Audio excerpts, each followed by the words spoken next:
오늘의 성경 말씀은 여호수아 14장 10절에서 12절까지 말씀입니다. 제가 봉독하겠습니다. 이제 보소서, 여호와께서 이 말씀을 모세에게 이르신 때로부터 이스라엘이 광야에서 방황한 이 45년 동안을 여호와께서 말씀하신 대로 나를 생존케 하셨나이다. 오늘날 내가 85세로 돼 모세가 나를 보내던 날과 같이 오늘도 내가 여전히 강건하니 내 힘이 그때나 지금이나 같아서 싸움이나 수렵에 감당할 수 있으니 그날에 여호와께서 말씀하신 이 산지를 지금 내게 주소서. 당신도 그날에 들으셨거니와 그곳에는 아낙 사람이 있고 그 성읍들은 크고 견고할지라도 여호와께서 나와 함께 하시면 내가 여호와께서 말씀하신 대로 그들을 쫓아내리이다 하니. 아멘.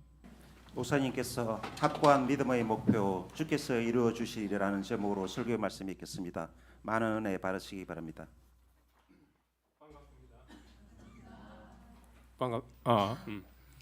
참 좋으신 우리 주님의 은총과 평강이 예배 자리에 나오신 모든 분들 위해 함께 하시길 축원드립니다.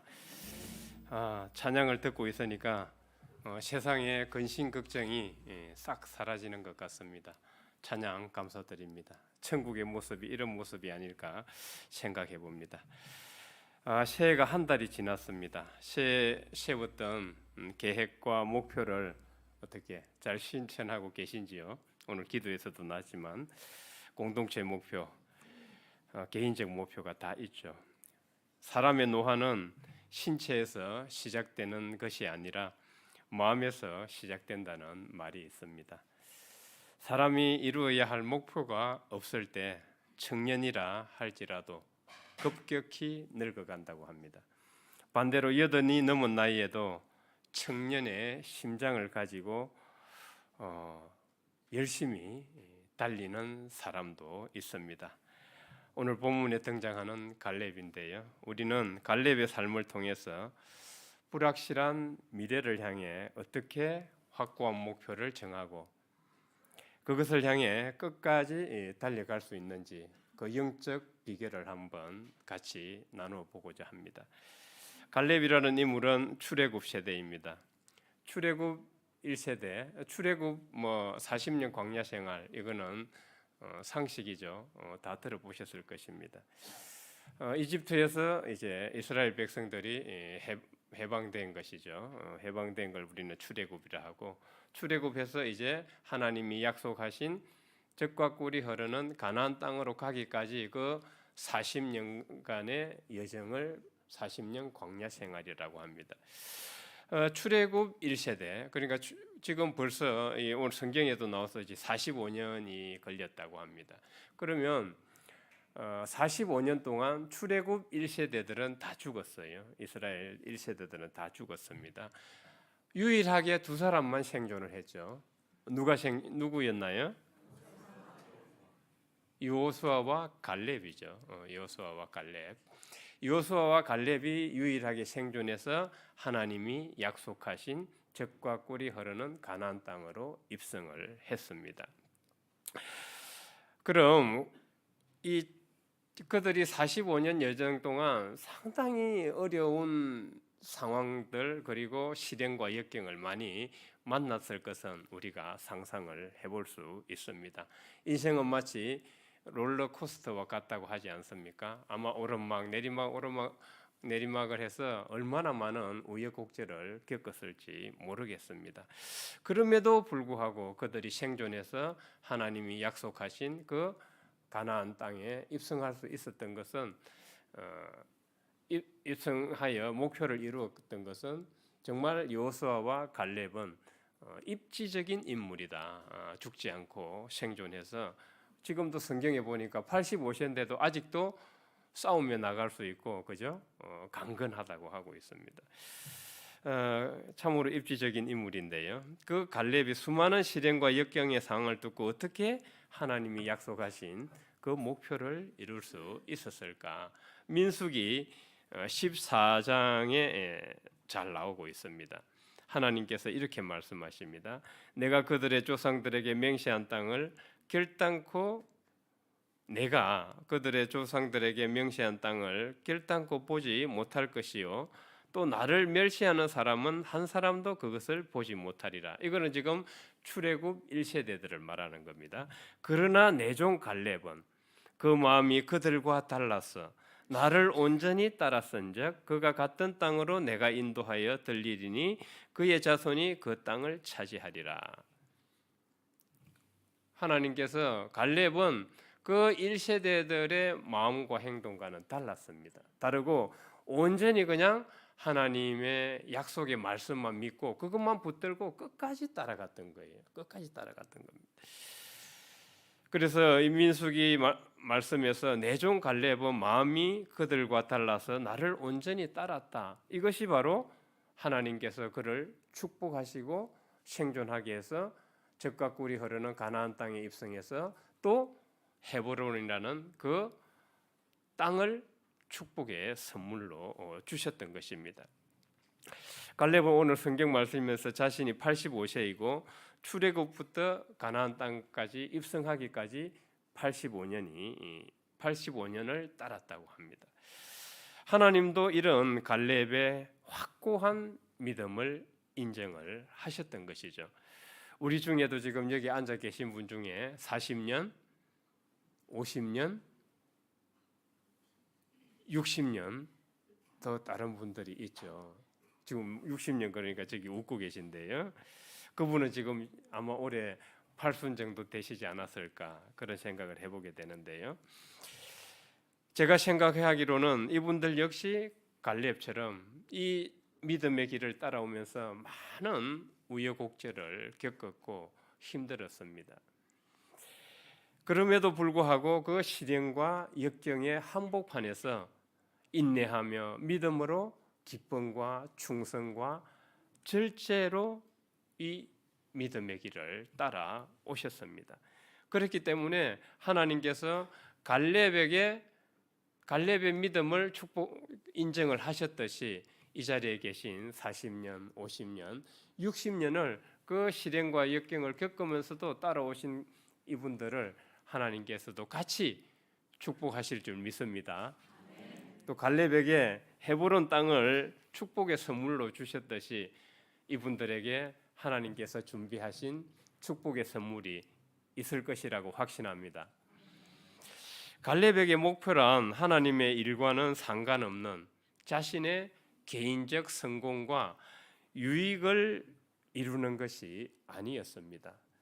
반대로 그에게 목표란 하나님의 일 혹은 하나님의 뜻과 상관이 있어야 했습니다. 그것은 바로 성경에서 보면은 하나님이 명령하신 젖과 꿀이 흐르는 가나안 땅으로 입성하는 것이었습니다. 갈렙에게 있어서 하나님의 명령이 곧 자신의 목표였던 것이죠. 갈렙은 육신이 늙어가는 동안에도 그의 목표는 변함이 없었고 그 영적 관영을 향해서 목표를 집중하고 있었습니다. 그렇게 하여서 하나님이 약속한 대로 이스라엘의 공동체적 목표도 이루었고 갈렙 개인의 목표 헤브론 땅을 받는 그 목표도 이루어냈던 것입니다. 갈렙에게 허락된 이 헤브론은 평지가 아닙니다. 산지라고 그러죠.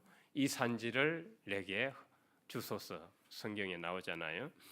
아낙 거인족인 이 성경에 보면 골리앗이 지금 역사적으로 이렇게 추정을 해보면은 2m 80 이상 됐을 것이라고 보잖아요.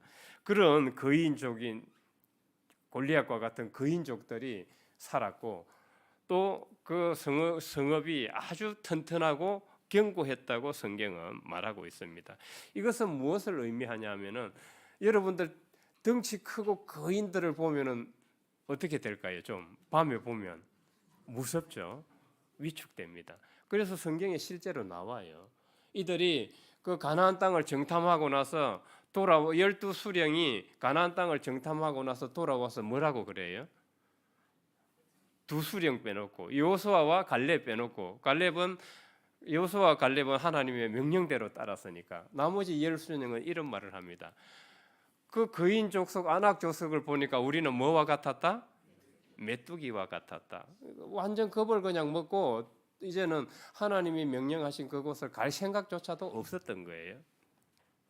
그 정도로 이 험난한 상황을, 험난한 고심을 잘 말해주고 있습니다. 그러나 갈렙처럼 확고한 목표고 믿음의 목표가 정해지면은 그 험난한 상황도 역경도 시련도 마다하지 않게 됩니다. 그런 그에게 장애물조차 오히려 목표 달성을 위한 한 가정으로 여겨질 뿐이죠. 물론 롤러코스터를 타면서 실패와 성공을 잔잔한 작은 실패와 성공을 반복하기도 합니다. 그렇지만은 그것은 큰 목표를 이루는 데 있어서 하나의 과정일 뿐이라는 것이죠. 그래서 우리가 지금 세운 목표가 불분명하거나 혹은 어려운 상황에 맞닥뜨렸을 때 그냥 포기하고 주저앉아 버린다면은 지금 내 믿음의 목표가 내 목표가 어느 토대 위에 세워져 있는가를 우리는 다시 점검을 해봐야 합니다. 내 이 기초가 어디에 있는가? 단순히 돈과 부귀와 신분 상승을 위한 것에 목표가 주어져 있는가?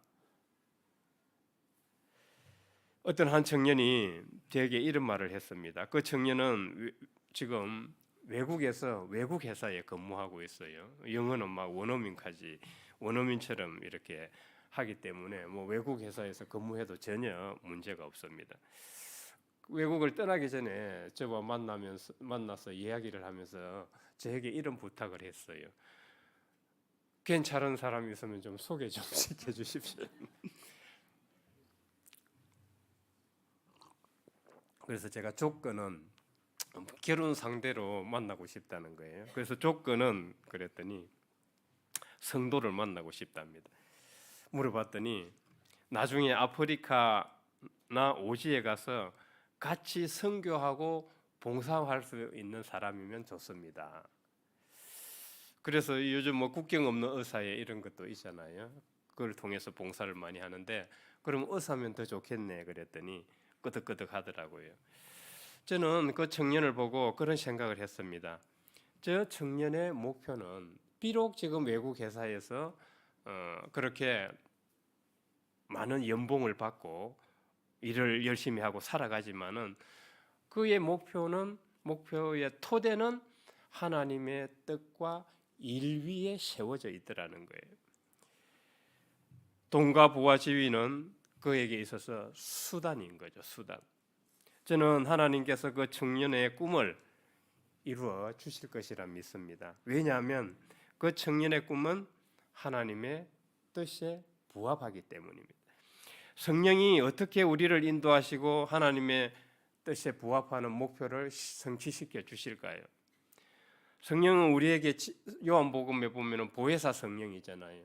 우리에게 지혜를 주셔서 하나님을 알아차리게 합니다. 그리고 우리로 하여금 말씀을 기억하게 합니다. 깨닫게 하십니다. 그리고 하나님의 뜻이 무엇인지를 분별하게 하십니다. 그리고 우리가 하나님께로 향하도록 바른 길을 안내하십니다. 로마서에서는 사도 바울이 성령이 우리를 위해서 대신 단식하며 기도도 해주신다고 합니다. 우리가 또 성령의 열매를 맺도록 해주십니다. 이 모든 것이 성령의 작용이고 활동입니다. 저는 그 청년의 믿음과 생각과 행동을 통해서 성령 하나님께서 저 청년과 함께 하고 계시는구나 그런 감동을 받았습니다. 성도 여러분, 하나님의 뜻 위에 자신의 목표를 세우면 하나님께서 이루어 주신다는 말이 때로는 막연하게 들릴지 모릅니다. 제가 줄탁동시를 자주 강조합니다. 줄탁동시는 어미가 지금 알을 품고 있죠. 계란을 품고 있는데 이제 그 알 속에 있던 새끼 병아리가 밖을 향해 태어나기 위해서 밖을 향해서 쪼기 시작해요.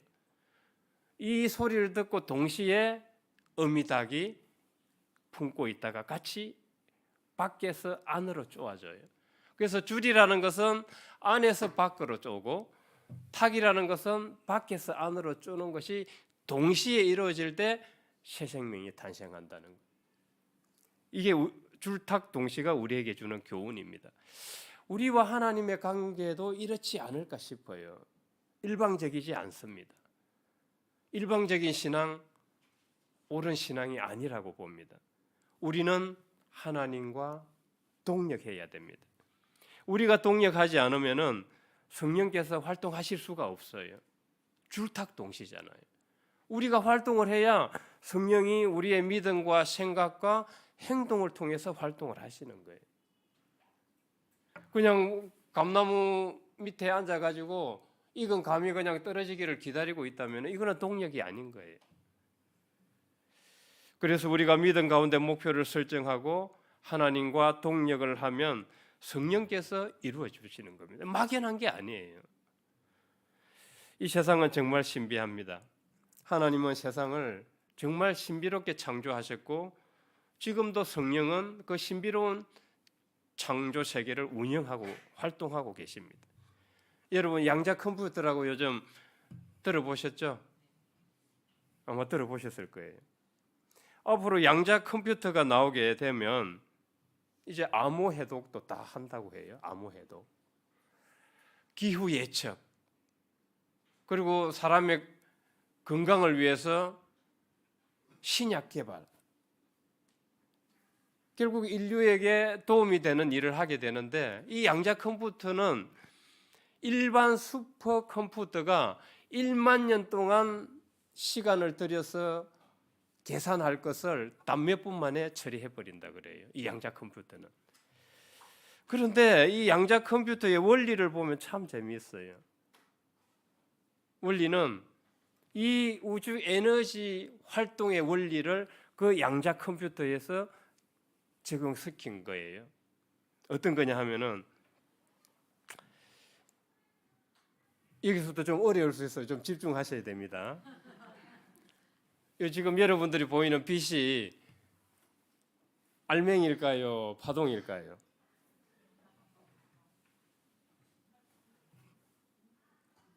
파동이기도 하고 입자이기도 해요.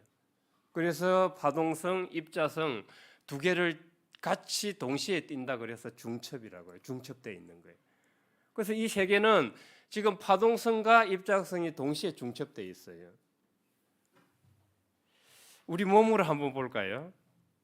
우리 몸이 지금 살아 있습니다. 살아서 지금 예배를 드리고 있어요.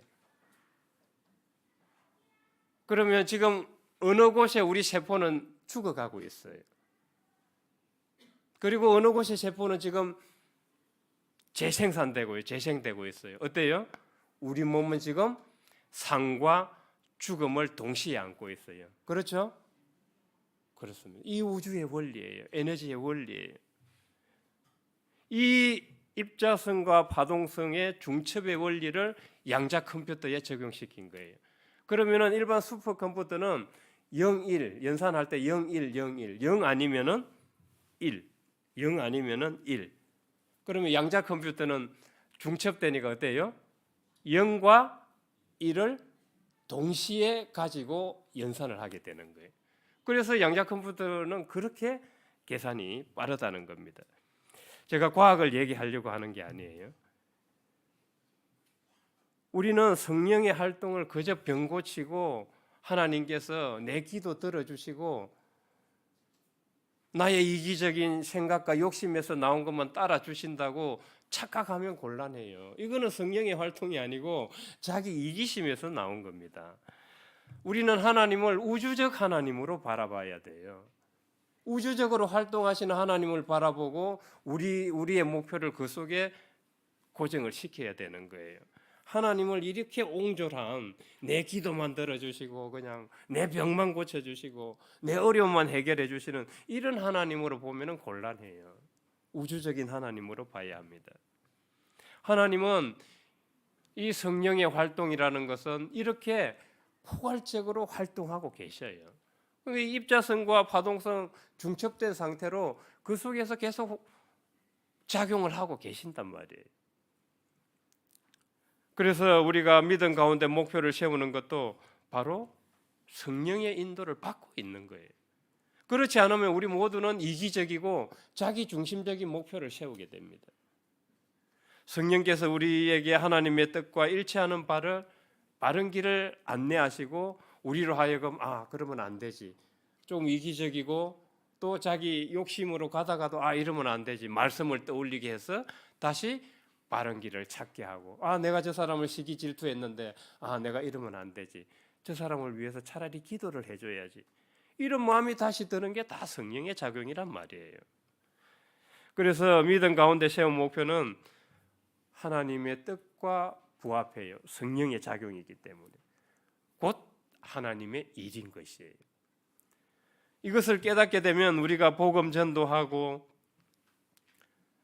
자녀의 신앙을 위해서 기도하고 한 영혼을 내 마음의 노트에 품고 그를 위해서 중보기도 해주고 하는 일들이 다 하나님이 하시는 일이 되는 거예요. 그렇죠?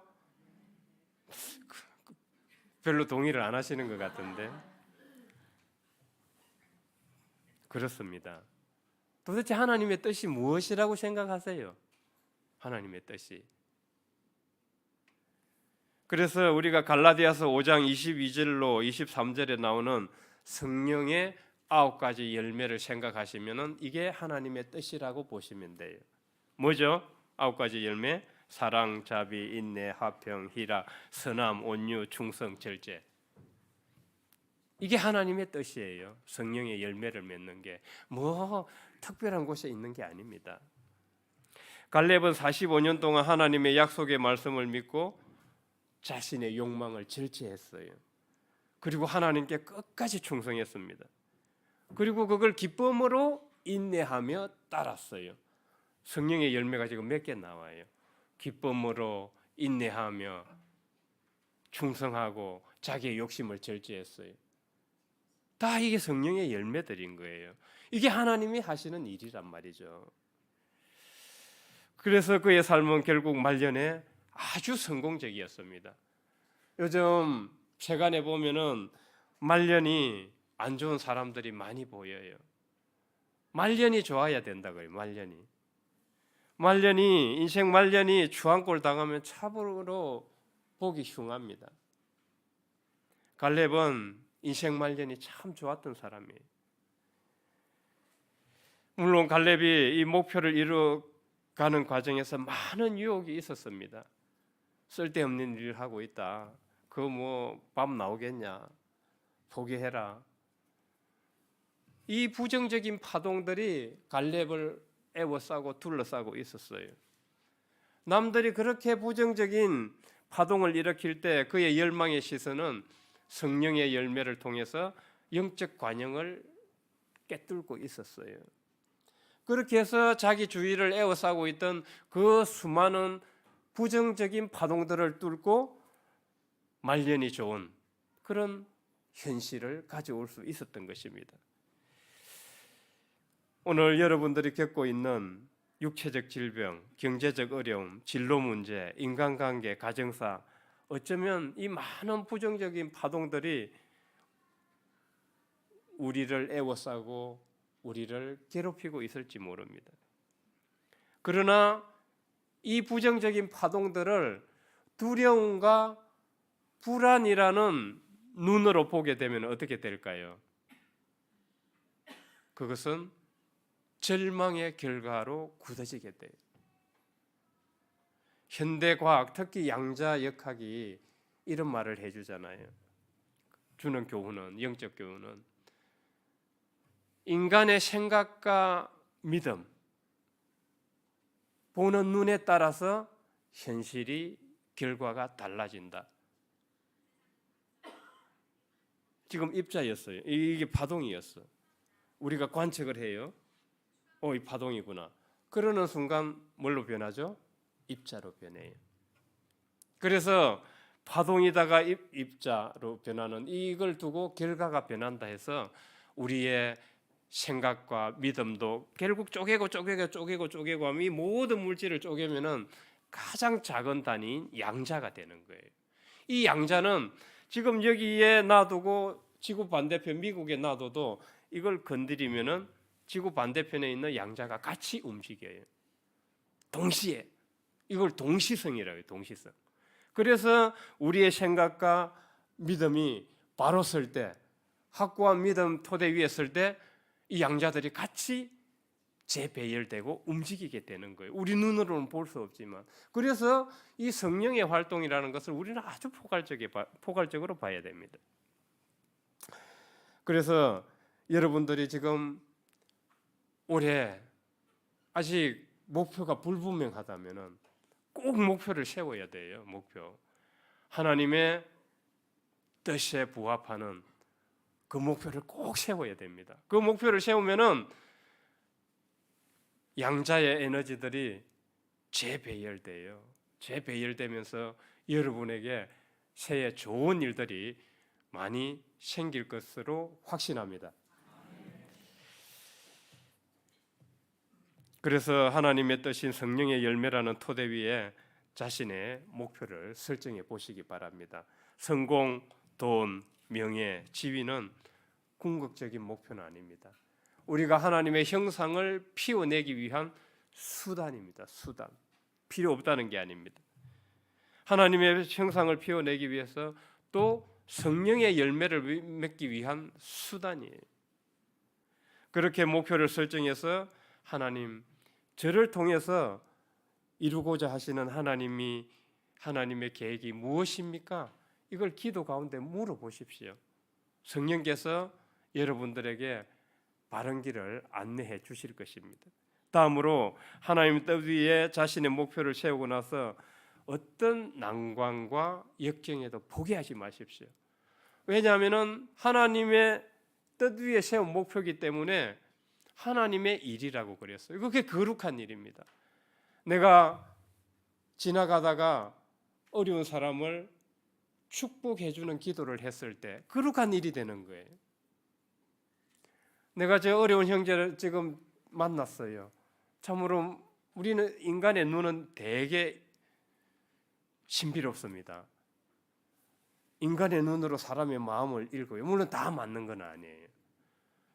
대략 정도 읽을 수 있어요. 사랑합니다 하는데 인상 찡그리고 사랑합니다 이렇게 하지 않잖아요. 눈은 그 사람의 마음을 볼 수 있어요. 그래서 우리의 눈은 형제의 아픔과 고통과 고난의 상황을 대충 읽어낼 수 있어요. 그때는 위로와 격려의 말을 해주고 힘과 용기를 얻을 수 있는 말을 해주고 따뜻한 미소와 온유로 대해주면 이게 성령의 열매를 맺는 일이고 하나님의 일이 되는 거죠. 끝으로 나이와 형편을 핑계 삼지 마십시오. 갈렙은 지금 85세에 어떻다고 해요? 내 나이에 이렇게 할 것이 아니라 내 나이가 어땠어? 그죠? 내 나이가 어땠어? 내가 80인데 어땠어? 내가 아직도 일을 할 수 있어. 꿈과 목표가 없으면 그때부터 늙는 것입니다. 우리는 진리의 빛을 발견한 사람들은 하나님 뜻 가운데 목표를 세우면 죽는 날까지 현역입니다. 그렇죠? 죽는 날까지 현역이에요. 죽는 날까지 목표를 향해 달리는 사람은 청년입니다. 그렇죠? 육체적 질병과 경제적 어려움과 다른 장애물이 우리를 애워살지라도 확고한 영적 목표가 있다면 우리는 결코 무너지지 않습니다. 45년을 기다려서 결국 가나안 땅에 입성하고 헤브론을 차지했던 갈렙의 성취가 오늘 주님의 뜻 가운데 목표를 세우고자 하는 우리 성도들의 승리가 되길 주님의 이름으로 축원드립니다. 오늘 갈렙의 인생을 통해 우리의 삶의 표대를 다시 점검하게 하시니 감사합니다. 세상의 파도에 휩쓸려 목표 없이 포효하던 우리를 용서하여 주옵소서. 이제 우리 마음의 중심에 하나님의 말씀을 확고한 목표로 세우게 하옵소서. 험산줄령 같은 문제 앞에서도 이 산지를 내게 주소서라고 외쳤던 갈렙의 믿음을 우리에게 부어 주셨어. 우리의 삶의 모든 어둠을 몰아내고 승리하는 성도들이 다 되게 하옵소서. 예수 그리스도 이름으로 기도드립니다. 아멘.